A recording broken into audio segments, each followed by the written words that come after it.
What's up, guys? My name is Shane Fell, and I've been a loctician for over 10 years now, and I am fascinated with the science of hair. And this, my friends, is today's Lock Talk, so let's get down to it. Let's go! Hey guys, so today let's get into the 3 major things that you can be doing at home for your dreadlock maintenance care. Whether you do crochet hook maintenance with a loctician, or you do at home completely natural, or anything in between all of that. There's so many ranges of anything for your personal dreadlock journey. Everything we're gonna be going over today is with our hands. We're not gonna be doing any crochet stuff today. We're not gonna be getting into any of that. There will be times when we get into that kind of stuff. Today is just all at home maintenance, just with your hands. When you're in my chair, they don't always sink in because it's a lot of stuff that we're going over every time, right? So it's a lot of information that I'm landing on you in one appointment.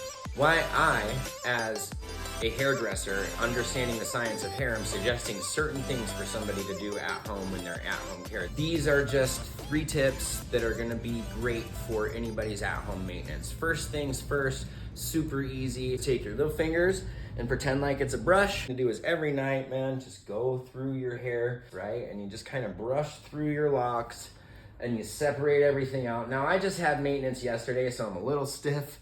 But if you just separate everything out, and then I'll take it and I'll flip it this way and I'll go the opposite way, right? And I just brush everything through and go through and brush through in between all of your locks. Now, if your locks have already started growing together, you're gonna need to separate a lot more than that first.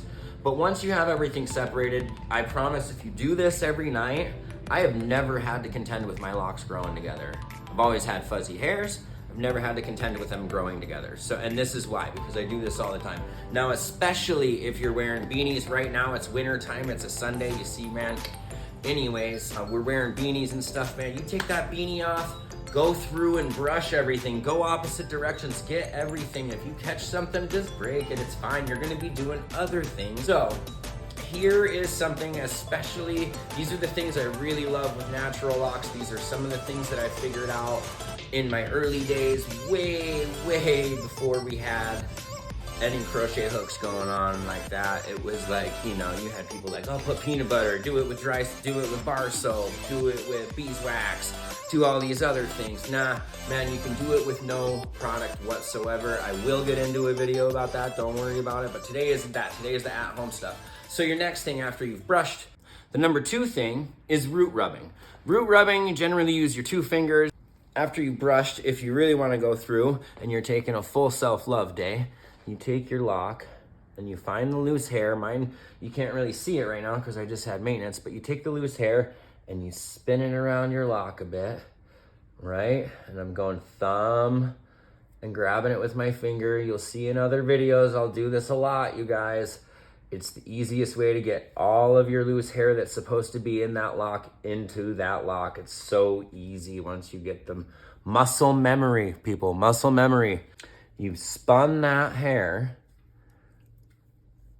grab right here, and you push that dread into itself, into the base, and you just rub around and around and around and around. Man, it feels so good. You'll love it. It does take quite a bit to learn your shoulders to want to be above your head a lot, but if you got dreads, you're probably used to it by now. So that's the one that's going to really keep that whole base just fluffing up and those little hairs to want to be growing into that lock with your lock. And the more you do that, the more those hairs are going to work themselves, and it's going to get fuzzier and fluffy kind of under there. You'll get this nice little fluffy base. That means you're really getting there, right? And that's the stuff that's working those hairs in there. So you're gonna have, it might look fuzzy for a second, but that's really healthy for your lock. As that kind of loosens out, you can kind of get in there and palm roll with your little pinky pads, right?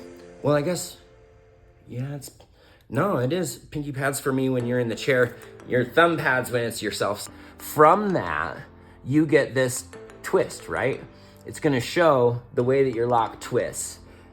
As you get that, then palm rolling. Now the dry palm roll is what we're getting into next. Different than a wet palm roll. Science behind both of them. The reason I'm telling clients to do them 2 different ways is very important. When you palm roll dry, you want to do it more vigorously. You're getting the friction between your hands. I usually suggest if you can get through your whole head between those shampoos, you're doing really good. You might get 2 or 3 a day. It's a little more vigorous. What you want to be doing is you want to get right to the base with your little thumb pads and start there. You're really looking for the friction. The friction in this roll is where the science is happening, right? That friction is heating up the hair and getting it to kind of move around the lock. And as it's moving around the lock, it's softening all that hair out, making it more tender to want to work itself into the lock. It also keeps it so it wraps around the lock. You can see it just kind of just really smooths around it. Later on, over time, that softening out, those hairs are going to work themselves in. You're going to have much less fuzzy dreads and a lot more put together dreads. Now that's what the dry is doing, right? You're doing dry palm rolling between shampoos all the way through. You might get through your whole head by the next time you shampoo, if you're lucky. And when you get that nice vigorous palm roll, they all get nice and well put together. Right, this is all when your hair's dry. These are things you're doing between shampoos. Now, let's get into the wet palm rolling. When you're doing it damp, the reason why us hairdressers are telling you to do it damp, or the reason why I am, from the science of hair, damp is crucial. Damp, you have broken your hydrogen bond in your hair. Breaking your hydrogen bond is how, and resetting your hydrogen bond is how things are done with heat and with water, right? That's how an old lady can get a wet set in her curlers, go to sleep, wake up in the morning with dry hair, pull it all out and has curly hair, right? Same thing is happening when you're using a curling iron. It's breaking the hydrogen bond in your hair and it's resetting as it cools. This is resetting as it dries. So when your hair is damp and your lock, that's the opportune time to go through and really work them bubbles and get everything kind of worked into that nice round rope. It's like you can get that nice Play-Doh snake going underneath your hands. And that, my friends, is really where you're gonna work those locks and get the bubbles and get them into the shape that you want. And the reason why is because your hydrogen bond is broken. So when your hair air dries after this, it's going to dry into that form and your lock is gonna wanna stay there until the next time it gets wet. And so the next time it gets wet, you're working it from that point to the next point that you want. So you get to shape your locks while they're wet over time. Now this is crucial stuff here. Even if you don't do dry palm rolling and you are wondering what you can do to kind of shape and do things with your locks, the best thing in shaping your locks, especially like this kind of stuff and they're up here in your locks and stuff, getting in there to work that, you want to do it wet. Breaking and resetting your hydrogen bond is how we style your hair.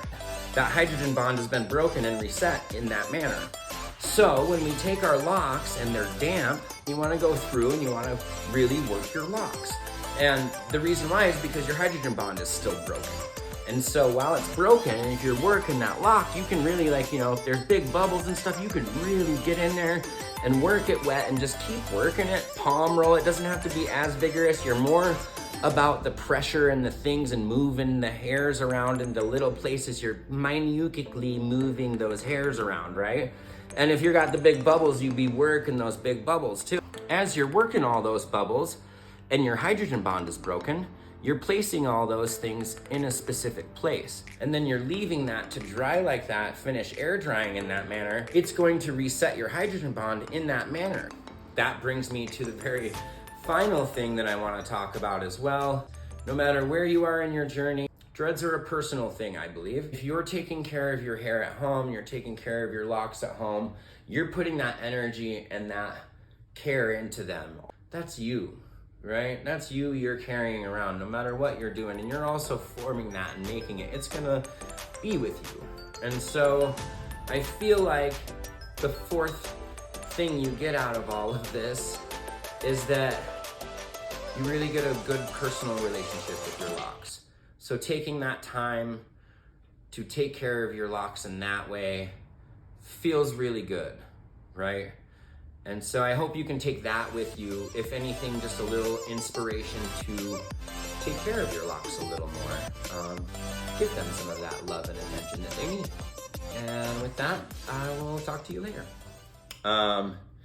Anyways, I hope that was some good information for you guys. I hope that I can figure out how to cut and splice this video so that it makes sense, because I kind of went all over the place. I'm pretty sure I kept pretty good on track. I'm not so comfortable in front of the camera yet. It's gonna be exciting to see what that looks like in a year. Anyways, I hope that's some good stuff for you guys at home. And I hope that keeps you coming. If you have any other questions, you want to see a video about something, man, you got questions, please hit me up. I'm always down to give information. Just let me know what it is you want to know, and we'll get into it. Okay, thank you very much. Yeah, so feel free to swing through anytime you see the lights on. This is Loc Dr. Fell, and I'm signing out.